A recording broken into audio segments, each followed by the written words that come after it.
Dance is my oldest and dearest hobby. కాలేజ్లో ఉన్నప్పుడు చాలా రెగ్యులర్గా డాన్స్ చేసేవాడిని మన కల్చరల్ ఈవెంట్ జరిగినప్పుడు. అప్పట్లో 'దస్' అని ఒక సినిమా వచ్చింది. ఆ సినిమాలో టైటిల్ సాంగ్ 'దస్ బహానీ కర్కే లే గయేదిల్' ఆ పాటకి చాలా చాలా ఇష్టంగా డాన్స్ చేసేవాడిని నేను.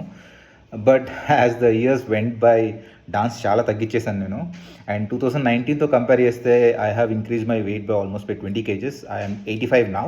సో మొన్న ఆ పాట వింటుంటే సడన్గా ఒక చిన్న ఐడియా వచ్చింది. ఆ ఐడియా ఏంటంటే నెక్స్ట్ 10 monthsలో I want to dance for that song and as small bits and pieces, చిన్న యూట్యూబ్ షార్ట్ లేకపోతే Instagram short లాగాను.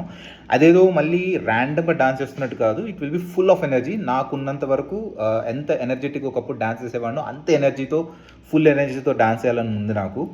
And by the end of 10 months I want to show the transformation of my journey in those 10 months. ఈ 10 months clips అన్నిటిని compile చేసి ఒక final video తయారు చేయాలని ఉంది. Target ఏంటంటే every month I reduce 2 kgs so that I reach 65 by the end of 10 months. 10 months ఎందుకంటే ఆబ్వియస్గా 10 అని ఉంది కాబట్టి 10 బహానీ కర్కే లే గయేదిల్ కదా, అందుకే 10 months is the target that I have kept.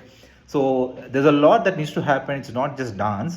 I have to be very disciplined in food, weight management, physical routine, and I know everything is not going to be easy, but నాకున్న బద్ధకానికి, నాకున్న హైజీన్కి, లెథార్జీకి చాలా పెద్ద విషయం అని చెప్పాలి. అందుకే target కూడా మరీ ఎక్సెసివ్లా కాకుండా మంత్కి ఒక 2 kgs తగ్గితే చాలా అనుకుంటున్నాను. So starting from 7th of this month, the first shot will be on 7th of May, month 1, day 1. So get ready for 10 बहानी करके ले गए थे. Hope this works. Thank you.